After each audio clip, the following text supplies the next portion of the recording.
은혜로운 찬양 하나님께서 기뻐 받으실 줄로 믿습니다. 할렐루야. 오늘도 주일 예배에 나온 우리 사랑하는 모든 성도들 가운데 하나님이 주시는 말씀의 은혜가 넘쳐나기를 주님의 이름으로 축복합니다. 한동안 우리 한국 사회에서 무슨 수저라고 불리는 수저론이라는 말이 있었습니다. 태어나면서부터 정해진 운명처럼 모든 것을 가지고 살아가는 사람이 있는가 하면 반대로 그렇지 못한 사람들이 우리 사회에 구분되어진다라고 하는 거죠. 원래 성공이라고 하는 것이 노력이나 재능, 열정 이런 것들을 가지고 이루어져야 되는데 태어나면서부터 부모로부터 받은 것 때문에 결정이 되어진다면 그렇지 못한 사람들에게는 얼마나 큰 좌절감과 아픔을 주겠습니까? 이스라엘의 초대 왕이었던 사울은 그런 면에서 본다면 금수저였습니다. 사울을 소개하는 성경의 내용을 보면 그의 아버지였던 기스는 베냐민이라고 하는 지파의 유력한 사람이었다라고 기록하고 있습니다. 게다가 당시 이스라엘 사람들 가운데 사울을 표현하기를 사울보다 더 준수한 자가 없고 그의 키는 모든 백성보다 어깨 위는 더했다라고 기록하고 있습니다. 집안도 훌륭하고 외모도 출중하고 누가 보아도 저 사람이라면 우리의 왕이 될 만한 자격이 충분한 사람이다라고 하는 그런 가진 것이 많은 사람 사울이었다라고 하는 뜻입니다. 아직 왕이 없던 시절에 사울은 모든 이스라엘 사람들이 보기에 원하는 왕의 자격을 골고루 갖춘 최적의 인물이었습니다. 선지자 사무엘이 하나님의 명령을 따라 사울의 머리에 기름을 부은 후에 얼마 지나지 않아서 모든 백성의 지지 가운데 이스라엘의 초대 왕으로 등극했습니다. 큰 어려움 없이 많은 사람들의 존경을 받는 그리고 인정을 받는 왕이 되었다라고 하는 것이 사울 왕의 그런 모습입니다. 사울에 비하면 두 번째 왕이었던 다윗은 흙수저였습니다. 어릴 때부터 시골에서 목동으로 일했습니다. 사무엘에 의해서 왕의 기름 부음을 받았지만 실제로 이 다윗이 왕이 되었던 것은 그로부터 20여 년이 지난 다음에야 겨우 왕의 자리에 오르게 됩니다. 자기 가정에서도 이 다윗을 별로 인정해 주지 않았던 것 같습니다. 8번째 아들이었던 다윗은 사무엘이 기름 부으러 왔을 때 아버지조차도 그의 가족들조차도 다윗이 왕이 될 만한 사람인가 별로 생각하지 않았던 그런 인물이 바로 다윗이었던 것입니다. 어린 나이에 블레셋의 적장이었던 골리앗을 물리치고 군대의 장이 되었지만 이후로 다윗은 계속해서 사울의 견제를 받게 됩니다. 한때 백성들이 칭찬을 받고 인정을 받았지만 그 일이 계기가 되어서 사울 왕의 큰 미움을 받게 되었던 것이죠. 그 과정에서 사울 왕에 의해서 몇 차례 살해될 뻔한 일도 있었습니다. 그리고 오랜 기간 사울에게 쫓기는 신세가 되어서 광야와 동굴을 전전하면서 어려운 삶을 살아갈 수밖에 없었습니다. 심지어는 자신이 싸워 이겼던 그리고 이스라엘과 가장 적국이었던 블레셋에 난민 신청을 해서 들어가서는 목숨을 구걸해야 하는 그런 위치에 처하기도 했던 겁니다. 적국이었던 블레셋에서 살아남기 위해서 일부러 미친 척하기도 했던 그런 아픔이 다윗에게 있었습니다. 여러분, 그때만 해도 누구나 알 것 없이 다윗을 볼 때 이 사람이 정말 왕이 될 수 있을까? 아무도 다윗이 왕이 될 것이라고 생각하기 어려웠던 가능성 제로였습니다. 그런데 이스라엘과 블레셋 사이에 전쟁이 일어나게 됩니다. 그 전쟁의 마지막 길보아산 전투에서 사울과 그의 아들 요나단이 전사하는 일이 벌어지게 되었습니다. 그 일로 인해 블레셋의 망명 중이었던 다윗에게 다시 고국으로 돌아갈 수 있는 기회가 주어지게 됩니다. 가족과 식솔들을 거느리고 유다의 헤브론 지역으로 들어갑니다. 다윗이 유다 땅으로 돌아오게 되자 헤브론 사람들이 유다 지파 사람들이 다 몰려들어서는 우리의 왕이 되어달라라고 요청을 했고 다윗은 유다 지파의 왕의 자리에 오르게 되었습니다. 여러분, 사실 그렇지만 이 장면은 조금 의아합니다.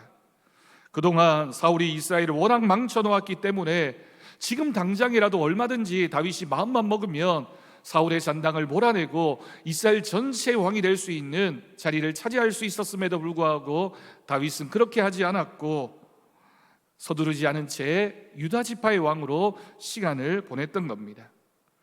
그렇게 보낸 시간이 7년이었습니다. 다윗은 7년 동안 유다 지파의 왕으로 지내며 내부 기틀을 다지게 됩니다. 그랬더니 과연 이스라엘 모든 지파가 몰려와서는 유다 지파를 잘 다스리고 있는 다윗에게 우리 전체 왕이 되어 달라고, 11지파 모두가 나와서 온 이스라엘의 왕이 되어 달라고 다윗에게 요청을 했습니다. 여러분, 때로는 우리가 섣부르게 무엇을 행동하는 것보다 기다리는 것이 가장 완벽하고 빠른 길일 수 있습니다. 다윗이 이때 나이가 37이었습니다. 명실공히 온 이스라엘의 왕의 자리에 오르게 되는 다윗의 모습이 그 장면에 영광스럽게 나타나고 있습니다. 다윗이 왕이 된 다음에는 더 이상 기다릴 필요가 없습니다. 그는 적극적으로 여부수 족속이 차지하고 있었던 예루살렘이라고 하는 그 높은 산 위에 있던 고지를 점령하게 됩니다. 이스라엘이 가나안 땅에 들어와서 산 지가 오랜 시간이 지났지만 다른 땅은 다 정복했지만 천의 요새였던 여부수 사람이 살고 있던 예루살렘만큼은 정복하지 못한 채 있었는데, 그곳을 다윗 왕 때 정복한 다음에 그곳에 자신의 도읍으로 삼고 이스라엘 전체의 수도로 삼았던 것입니다. 또한 다윗은 즉시 숙적이었던 블레셋을 물리쳤고 다시는 블레셋이 이스라엘을 침공하지 못하도록 철저하게 국방과 안보를 다졌던 인물이 바로 다윗이었습니다. 이렇게 모든 일을 훌륭하게 다 잘 처리했으니 다윗은 이제 모든 일을 성취한 것처럼 보여집니다. 하지만 다윗의 마음속에 여전히 가장 중요하다고 생각했던 한 일, 내가 아직도 못하고 있는 일이 있었고 다윗은 그 일을 내가 감당해야 되겠다라고 마음을 먹었던 것입니다. 그 일이 무엇이었습니까? 그 일이 바로 하나님의 법궤를 다시 예루살렘으로 옮겨와서 성막에 안치하는 일이었습니다. 오늘 말씀은 다윗이 하나님의 법궤를 예루살렘으로 가져오는 과정에서 일어난 일들을 다루고 있습니다. 우리가 뒷부분을 읽었지만 6장 1절에서부터 시작되어지는 말씀을 보면 하나님의 법궤가 예루살렘으로 돌아오는데 그렇게 순탄하지 않았던 과정들을 우리는 볼 수 있습니다. 여러분들에게 법궤 사진을 보여드립니다. 법궤는 길이가 1.2m 조금 안 되고 너비와 높이가 각각 60cm가 조금 넘는 직사각형 상자 형태의 모양을 가지고 있습니다. 원래 법궤는 나무로 만들어져 있지만 이 나무 겉면에는 금이 입혀져 있습니다. 위를 덮는 판은 순금으로 되어 있고 양 끝에는 천사 모양의 형상이 있어서 천사가 이 덮개를 보호하고 덮고 있는 것처럼 조각이 되어져 있습니다. 이 법궤 안에는 3가지 성물이 들어 있습니다. 모세가 하나님께 시내산에서 받았던 십계명 돌판이 이 안에 들어가 있고요. 또한 이스라엘 백성들이 광야에서 먹었던 그 만나를 담았던 항아리가 들어가 있습니다. 그리고 마지막으로 아론 제사장이 들고 다녔던 쌍난 지팡이가 이 법궤 안에 들어가 있었습니다. 이 3가지 성물에 공통점이 있습니다. 십계명 돌판, 그리고 만나를 담았던 항아리, 그리고 아론의 쌍난 지팡이가 가지고 있는 공통점은 모두가 다 하나님께서 이스라엘과 함께 하신다, 내가 내 백성과 함께 할 것이다, 하나님의 임재를 상징하는 물건들이 바로 이 법궤 안에 들어가 있었던 것입니다. 그러니 법궤는 이스라엘 백성들에게 하나님이 우리와 함께하고 계시는구나, 하나님이 우리를 지키시고 보호하시는구나 라고 하는 상징적인 의미가 들어가 있는 물건이 바로 하나님의 법궤였습니다. 법궤는 광야의 이스라엘이 시내산을 출발한 때부터 항상 광야 생활을 하는 동안 이스라엘의 행진의 제일 앞에 있었습니다. 또한 이스라엘이 가나안에 들어가기 위해서 요단강을 건너갈 때에도 법궤를 맨 제사장이 가장 먼저 요단강에 들어갔고, 그 요단강을 건너는 동안 마치 땅이 된 것처럼 이스라엘 백성이 다 건너갈 수 있도록 법궤는 요단강 안에 위치하고 있었습니다.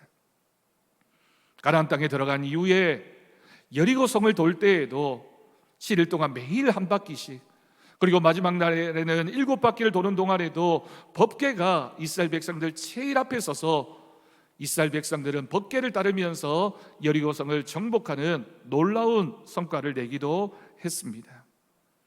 이랬던 여호와의 법궤가 이스라엘이 가나안 땅에 정착한 후에는 실로라고 하는 곳의 성막에 안치되어졌던 것입니다.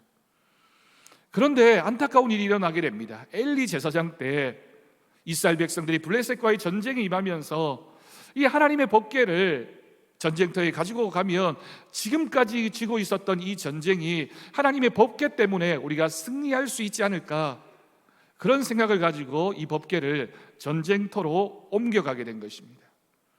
옮겨갔으면 전쟁에서 이길 것만 같았는데 그렇지 않았습니다. 그 전쟁에서 참담하게 패배했을 뿐만이 아니라 하나님의 법궤를 어이없게도 블레셋에게 빼앗기는 일이 벌어졌습니다. 여러분, 하나님의 법궤는 부적이 아닙니다. 법궤를 가지고 있다라고 해서 모든 소원이 성취되거나 법궤가 있기 때문에 우리가 전쟁에서 이기거나 법궤가 하나님을 대신해서 큰 능력을 나타내는 그런 물건이 아니라는 뜻입니다. 오히려 불의한 사람들이 법궤를 내세우다 낭패를 당하게 되었습니다. 엘리 시대 이스라엘이 그랬지만 법궤를 전리품으로 가져갔던 블레셋에서도 동일한 일이 벌어지게 됩니다. 블레셋의 우상 숭배자들이 법궤를 가져가서 나라 전체에 독점이 퍼지게 되는, 법궤 때문에 큰 어려움을 겪게 되는 일이 블레셋 온 땅에 일어났던 것입니다. 결국 블레셋은 견디지 못하고 이 법궤를 다시 이스라엘로 돌려보내야 되겠다라고 생각을 하고 법궤를 돌려주게 됩니다. 그런데 법궤가 돌아왔다고 기뻐하던 이스라엘 벳세메스 사람들 역시 그 법궤를 호기심을 가지고 들여다보다가 70명이나 되는 사람들이 죽게 되는 일이 벌어지게 되었습니다. 그리하여 모두가 두려워하는 가운데 법궤는 20-30년 동안 바알레 유다라고 하는 곳에 아비나답이라고 하는 집에 보관되어지는 일이 지금까지의 경과였습니다. 여러분, 그때 이스라엘은 사무엘 시대에서 사울 시대로 넘어가게 됩니다. 사울이 초대 이스라엘의 왕이 되었지만 이 사울 왕은 법궤가 지금 어디에 있는지, 어떤 처지 가운데 있는지에 전혀 관심이 없었습니다. 왜일까요? 사울 왕의 마음속에는 내가 전쟁에 나가든 또는 나라를 통치하든 내 능력과 내 힘으로 하는 것이지 법궤가 이 일에 아무런 영향을 미치지 못한다라고 생각했기 때문입니다. 하나님의 임재 유무와는 상관없이 하나님의 말씀을 따르는 것보다 내 힘, 내 능력, 내 노력으로 열심히 하면 내가 좋은 왕이 될 거고 정치적으로, 군사적으로, 외교적으로 얼마든지 왕의 역할을 할 수 있다라고 생각했기 때문에 굳이 하나님의 법궤를 옮겨와야 되겠다라고 생각하지 않았던 것입니다. 세월이 흘러 사울이 죽고 다윗이 온 이스라엘의 왕이 되게 됩니다. 다윗은 바알레 유다에 있던 하나님의 법궤를 마땅히 예루살렘에 있는 중앙 성소로 옮겨와야 되겠다라고 마음을 먹었습니다. 그는 사울 왕이 수십 년 동안이나 방치했던 하나님의 법궤를 예루살렘으로 가져오기 위해서 이스라엘의 정예부대 3만 명을 이끌고 자신도 신하들과 함께 이 바알레 유다라고 하는 곳으로 가게 됩니다. 법궤를 예루살렘으로 가져가는 일은 단순한 운반 행위가 아니라고 생각했기 때문입니다. 법궤가 예루살렘으로 들어간다는 것은 이제 이 예루살렘이 더 이상 왕이 통치하는 수도로 삼은 그저 정치적인 의미의 그런 땅이 아니라 하나님이 다시 예루살렘에 돌아오셔서 온 이스라엘 가운데 함께 하시고 이제는 하나님이 통치하신다라고 하는 종교적인 신앙적인 의미가 있는 일이었기 때문에 다윗과 그의 신하들은 온 마음을 다해서 기쁨으로 법궤를 예루살렘으로 옮겨오기를 원했습니다. 이제 법궤가 예루살렘으로 돌아오게 되면 예루살렘이 가장 거룩한 성소가 될 것이다. 우리는 이제 하나님과 함께 이 나라를 세워갈 것이다 라고 하는 믿음의 고백으로 다윗은 이 일을 생각했습니다. 그러므로 그 일은 비밀리에 추진할 것이 아니라 온 이스라엘이 함께 참여하는 민족의 축제가 되어야 했습니다. 그날 그 기쁨의 퍼레이드를 축하하기 위해서 이스라엘의 모든 악기가 총동원되어졌습니다. 악기를 연주하는 사람, 온 백성들이 그 행사에 참여했고 목소리 높이 하나님을 찬양했고 춤을 추면서 하나님을 찬양하면서 이제 하나님의 법궤가 예루살렘으로 돌아오는구나 기뻐하고 축제처럼 벌이게 됩니다. 여러분, 이 내용이 오늘 본문보다는 평행구절이라고 할 수 있는 역대상 13장 7절과 8절을 보면 보다 생생하게 묘사되어져 있습니다. 제가 읽겠습니다. 하나님의 궤를 새 수레에 싣고 아비나답의 집에서 나오는데 우사와 아이오는 수레를 몰며 다윗과 이스라엘 온 무리는 하나님 앞에서 힘을 다하여 뛰놀며 노래하며 수금과 비파와 소고와 제금과 나팔로 연주했다라고 기록하고 있습니다. 그야말로 이스라엘이라는 나라가 이제 부강하게 될 것이고 평안하게 될 것이고 하나님이 다스리시는 나라가 될 것이다 라고 하는 그런 감격과 감사의 마음을 담아서 온 이스라엘이 이 일에 참여했다라고 하는 뜻입니다. 그런데 여러분, 그 순간 아무도 생각하지 못했던 사고가 발생하게 됩니다. 이 법궤를 실은 수레가 나곤의 타작마당에 이르렀을 때 수레를 끌고 가던 황소가 갑자기 날뛰기 시작한 것입니다.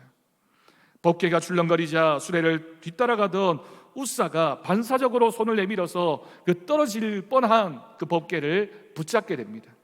그 순간 하나님의 진노가 우사에게 임하고 법궤 옆에서 그가 즉사하는 일이 벌어졌습니다.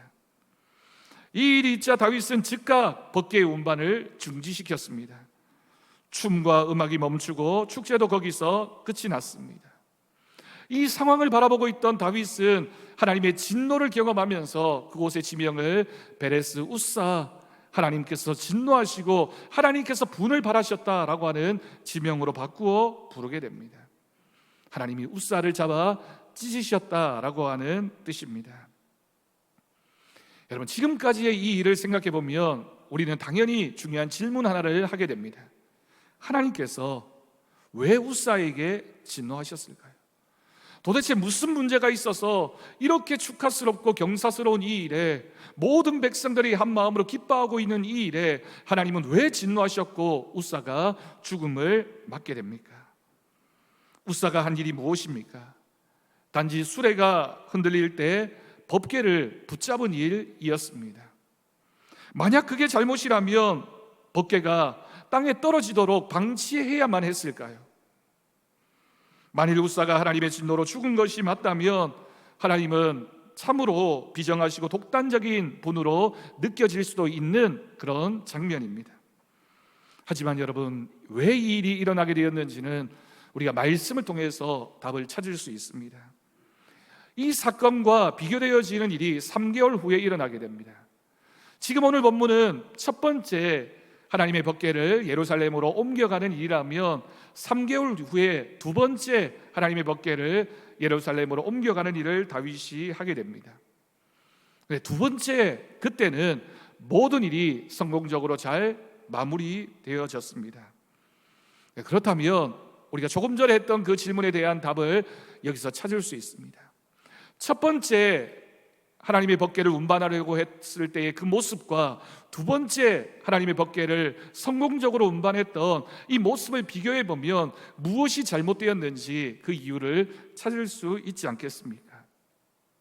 법궤를 옮기는 일에 모든 사람이 참여했고 온갖 악기가 총동원되어졌고 똑같이 춤추고 뛰노는 축제 분위기는 첫 번째, 두 번째 모두 동일하게 나타나고 있습니다. 두 번째라고 해서 조용하고 경건하며 엄숙한 분위기에서 치러진 일이 결코 아니었다라고 하는 겁니다. 우리는 뭔가 눈으로 보이는 그런 사람들의 행동 때문에 이 일이 일어나지 않았을까라고 생각할 수 있지만 전혀 두 본문이 차이가 없습니다.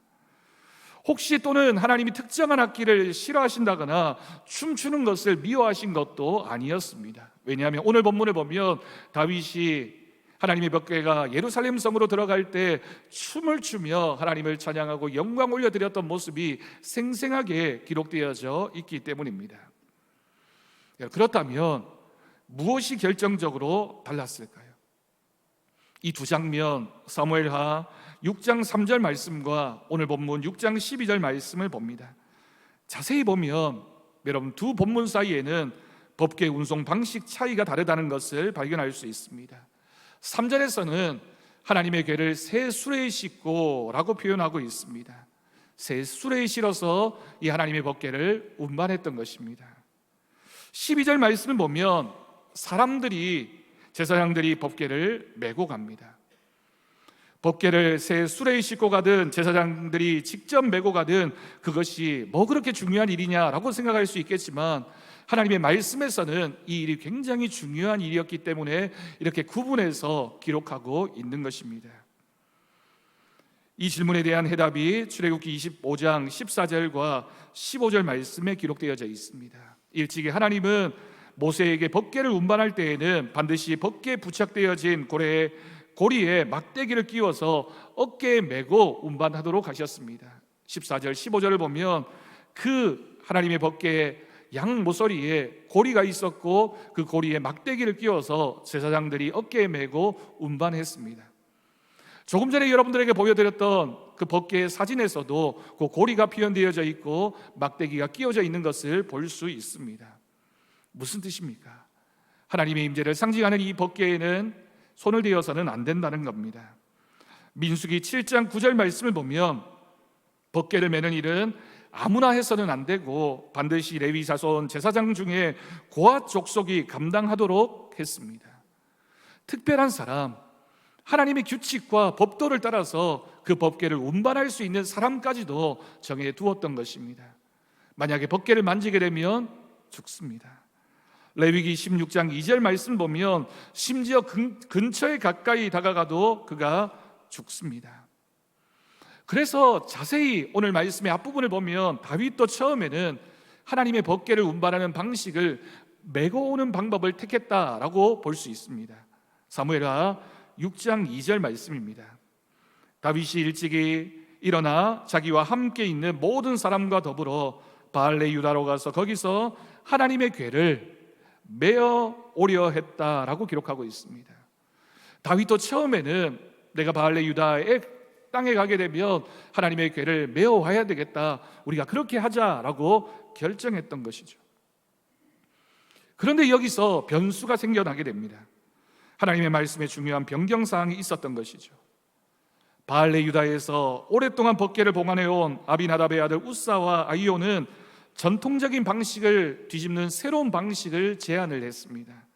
그것은 황소들이 모는 새 수레에 하나님의 법궤를 싣고 가는 방식이었습니다. 아마도 이 두 사람이 이런 방식을 택했던 데는 타당한 이유가 분명히 있었을 것입니다. 생각해보면 법궤는 거룩하기 때문에 마땅히 준비되어진 깨끗한 새 수레로 옮겨가는 것이 더 좋지 않을까, 두 사람의 생각이었습니다. 또한 힘센 황소들이 이끄는 새 수레가 우리보다 훨씬 더 문명이 발달한 블레셋에서 주로 사용했던 방법이니 선진 방법을 가져다가 새로운 기술을 가져다가 옮기게 되면 더 그게 효율적이지 않겠느냐, 더 멋있지 않겠느냐 생각했을 것입니다. 이 방식은 전통적인 방식보다 효율적이다, 특히나 예루살렘으로 옮겨가는 그 시간을 줄이는데 큰 도움이 될 것이다, 우리가 빨리 법궤를 예루살렘으로 옮겨갈 수 있을 것이니 이 방법을 택하자라고 생각했던 것이죠. 여러분, 다윗이 처음에는 법궤를 메고 가도록 명했지만 우사와 아히오가 제안한 새로운 법궤 운송 방식에 따라 이왕이면 조금 더 빠르고 안전하고 효율적인 방법을 받아들였던 것입니다. 여러분, 이게 왜 문제일까요? 왜 이것 때문에 우사가 죽는 일이 벌어지게 됩니까? 이 일에 대한 결과는 바로 베레스 우사였습니다. 황소가 모는 수레에 하나님의 법궤를 싣고 가는 것은 일찍이 블레셋 사람들이 하나님의 법궤를 이스라엘 사람들로부터 탈취했을 때 그들이 이 방식을 택해서 블레셋 땅으로 옮겨갔습니다. 그리고 블레셋 땅에서 하나님의 법궤 때문에 여러 가지 어려운 일을 당하게 되자 다시 돌려줄 때에도 이 방식을 따라서 황소가 수는 수레에다가 실어서는 이스라엘 땅으로 다시 돌려주게 됩니다. 재앙과 죽음을 부르는 위험천만한 행위였기 때문에 이미 경고된 바가 있었습니다. 여러분, 여기에서 베레스 후사가 무엇을 말하는지 하나님의 뜻이 있습니다. 하나님에 대한 우리의 믿음, 하나님에 대한 우리의 신앙은 최선의 방식과 효율성에 달려있지 않다라고 하는 것입니다. 여러분, 그것이 바로 사람의 생각입니다. 우리는 하나님의 생각을 우리 마음대로 우리의 시간과 우리의 장소 안에 가두어 놓을 수 있다라고 착각하곤 합니다. 하나님은 본질적으로 두렵고 떨리는 마음으로 믿음으로 바라보아야 할 뿐인데, 우리가 생각하고 우리가 판단하고 우리가 택하는 것이 더 옳다라고 하는 함정에 빠질 때가 있는 것입니다. 또한 하나님 말씀에 순종하는 것이 때로는 우리를 불편하게 만들 수 있습니다. 우리가 공부하고 직장에 취업하고 회사를 다니고 사업을 하고 누군가를 만나고 누군가를 선택하고 인간관계에서 일어나는 모든 일들 가운데 세상 사람들이 늘 선택하듯이 이것이 더 효율적이고 이것이 더 빠르고 이것이 더 확실하다라고 생각하는 방법이 하나님의 방법인지를 여러분, 우리는 질문하고 하나님의 말씀에 순종하는 것이 하나님의 뜻이라는 말씀입니다. 법궤를 수레에 싣고 가는 것보다 사람이 메고 가는 것이 훨씬 더 불편할 것입니다. 많은 준비가 필요하고 여러 가지 변수가 있고 시간도 오래 걸리는 일이고 혹시라도 다른 문제가 생길까 봐 염려하고 걱정해야만 하는데, 황소에다가 그 황소가 모는 수레에다가 실으면 얼마든지 쉽고 빠르게 갈 수 있습니다. 그러나 분명히 기억해야 합니다. 여러분, 우리의 믿음에 있어서, 우리 신앙에 있어서 중심은 하나님께 있지 우리의 실용성에 있지 않습니다. 내가 이렇게 하면 더 잘 될 거야, 내가 이렇게 하면 더 순탄할 거야, 이렇게 하면 더 빨리 성공할 거야, 그것은 나의 생각이지 그 방법이 하나님의 말씀에 의한 선택인지 하나님 말씀에 대한 순종인지를 우리는 생각해야 합니다. 인간의 계획이 아무리 멋지게 진행되어도 하나님에 대한 경외와 순종이 없다면 그것은 한낱 인간의 생각과 방법에 불과할 뿐입니다. 하지만 여러분, 우리들의 생각은 어떻습니까? 사람들은 늘 요란하고 멋지게 보여지는 것에 혹하기 쉽습니다. 다윗이 첫 번째 실패했지만 늦게라도 올바른 하나님의 말씀을 따랐던 것이 얼마나 다행인지 모릅니다. 오늘 말씀을 우리 모두의 믿음에 적용할 수 있습니다. 그럴듯해 보이고 눈에 보기에 좋아 보이는 것이 하나님 보시기에 항상 좋은 것이 아닐 수도 있다라고 하는 것이죠. 우리는 너무나 쉽게 하나님의 말씀을 잊어버리고 내 삶의 편리를 쫓습니다. 이익이 되는 것, 편한 것, 눈에 보이는 것에 얼마나 쉽게 믿음을 빼앗기는지 모릅니다. 하지만 여러분, 사실은 이것은 하나님을 속이는 것입니다. 오늘 주일 맞이해서 예배당에 나와 있는 우리가 이 사실을 너무나 잘 알고 있지 않습니까? 세상적인 시각에서 본다면 주일 오전에 꼭 이렇게 예배당에 와서 하나님 옆에 예배드려야 될까? 예배드리지 않는다고, 주일 지키지 않는다고 나에게 당장 무슨 문제가 생기는 것도 아닌데, 내가 그 시간에 돈을 벌고 공부를 하고 사람들 만나고 내 발전을 위해서 뭔가를 할 수도 있을 텐데, 내가 하나님께 드리는 헌금도 마찬가지입니다. 여러분, 우리가 그 돈을 가지고 얼마든지 다른 일도 할 수 있는데 왜 그렇게 불편하고 어리석어 보이는 그 일에 하나님의 방법을 따라야 하느냐? 누구든지 그렇게 질문할 수 있고 그렇게 생각할 수 있는 문제입니다. 왜 내가 굳이 교회에 와서 봉사하고 헌신해야 될까? 내가 왜 찬양대로 일찍 나와서 수고하고 애써야 될까? 왜 다른 사람은 하지 않고도 얼마든지 신앙생활하고 있는데 나는 교사를 하고 주방에서 봉사를 하고 주차장에서 주차 관리를 하고 구역장을 하고 직분을 맡고 이 모든 일 다 하지 않더라도 다 잘 살고 있는데 굳이 나는 왜 그렇게 해야 되나 생각할 수 있습니다. 남들 수요기도에 안 나오고 새벽기도에 안 나와도 얼마든지 신앙생활 잘하고 있는데 나라고 해서 뭐 그렇게 특별하게 해야 되나?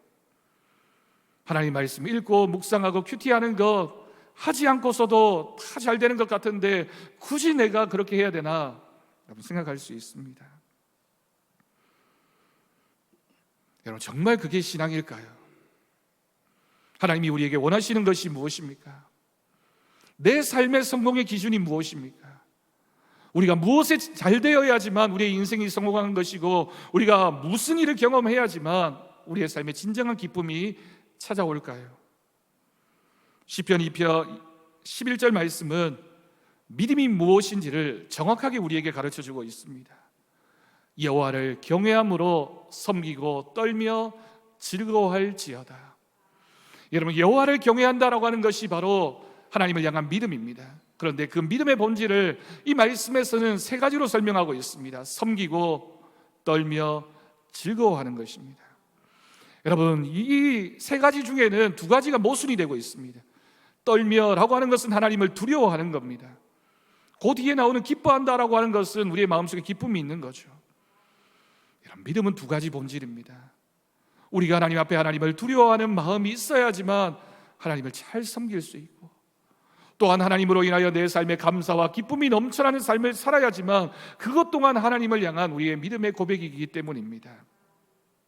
그러므로 하나님을 경외하는 것은 우리가 하나님 앞에서 두려워하는 마음으로 하나님의 말씀에 순종하는 것, 철저하게 순종하는 것이 믿음의 첫 출발이고, 그러면서 하나님이 주시는 기쁨과 만족을 가지고 하나님을 즐거워하는 것, 그것 또한 우리의 믿음의 고백이 되어야 할 줄로 믿습니다. 하나님을 경외하는 것이 지혜이며 믿음입니다. 내 방식대로 믿음 생활하고 내 방식대로 예배드리고 내 방식대로 봉사하고 헌신하는 것이 아니라 하나님의 말씀대로, 하나님을 두려워하는 믿음으로 하나님의 방법을 따르는 것, 하나님의 방법대로 살아가는 것이 바로 우리가 인생에서 진짜 성공할 수 있는 믿음의 방법이라는 사실, 우리 모든 더사랑교회 성도들이 꼭 기억하고 결단할 수 있기를 간절히 바랍니다. 여러분, 오늘 이 말씀을 통해서 우리가 결단합시다. 내 뜻이 아닌 하나님 뜻대로 살겠습니다. 내가 여러 가지 유혹과 여러 가지 타협 속에서 내 신앙의 많은 부분들을 세상의 방식대로 살아가고 있었다면, 여러분, 이제는 하나님 말씀을 붙잡읍시다. 내 뜻이나 내 방식이 아니라, 이렇게 하면 성공한다가 아니라 하나님의 방법대로 살아가는 것이 진정한 성공입니다. 내가 편리한 것은 믿음이 아닙니다. 내가 편한 것, 내가 지금 내 만족을 따라 살아가는 것, 믿음과 반대의 선택이 될 수 있습니다. 성공주의에 빠지면 안 됩니다. 성공이 사탄의 속임수일 때가 있기 때문입니다. 그래서 우리는 기꺼이 하나님이 원하시는 성공, 때로는 나에게 주어지는 성공이 아니라 혹 내가 실패한다 할지라도 하나님 말씀을 따라서 실패하는 것이라면 그것이 진정한 성공이라는 사실을 기억하고 하나님 말씀에 순종할 때 우리의 인생에 하나님이 주시는 은혜가 넘쳐나게 될 것을 믿습니다. 너희는 먼저 그의 나라와 그의 의를 구하라. 하나님의 뜻에, 하나님의 방법대로 살아가는 순종이 있을 때 하나님은 우리의 인생의 모든 것을 책임져 주시는 은혜를 주실 줄로 믿습니다. 오늘 이 말씀을 통해서 우리 더사랑교회 모든 성도들은 하나님을 사랑하고 하나님을 두려워하며 하나님의 방법을 선택하며 하나님 뜻에 순종하는 믿음으로 날마다 하나님 안에서 기쁨과 하나님의 임재를 체험하는 귀한 믿음의 삶을 살아가는 우리 모든 성도들 되기를 주님의 이름으로 간절히 축원합니다. 기도하겠습니다. 하나님 아버지, 감사합니다. 하나님, 우리가 이 땅을 살아가는 동안 내 지식, 내 방법, 내 수단, 이렇게 하면 성공할 것이라고 생각하는 유혹, 하나님 그 모든 것에서부터 떠나게 하시고 하나님 말씀을 따라 하나님의 방법대로 살아가는 믿음의 사람 되게 하여 주옵소서. 때로는 불편하지만, 때로는 손해보는 것 같지만, 불리할 것 같지만, 그러나 하나님 말씀을 따라 살아가는 것이 신앙의 기본임을 기억하게 하여 주옵소서. 주의를 지키며 하나님 말씀에 순종하며 말씀대로 살며 하나님 앞에 기도와 찬양과 말씀을 묵상하는 삶을 통해 봉사와 헌신과 전도와 선교의 삶을 통해서 하나님의 방법대로 살아가는 우리들의 삶이 증명되어질 것을 믿습니다. 오늘도 주신 말씀 기억하게 하시고 결단하는 우리 모두가 되게 하여 주옵소서. 감사드리옵고 예수님의 이름으로 기도드립니다. 아멘. 감사 찬송 310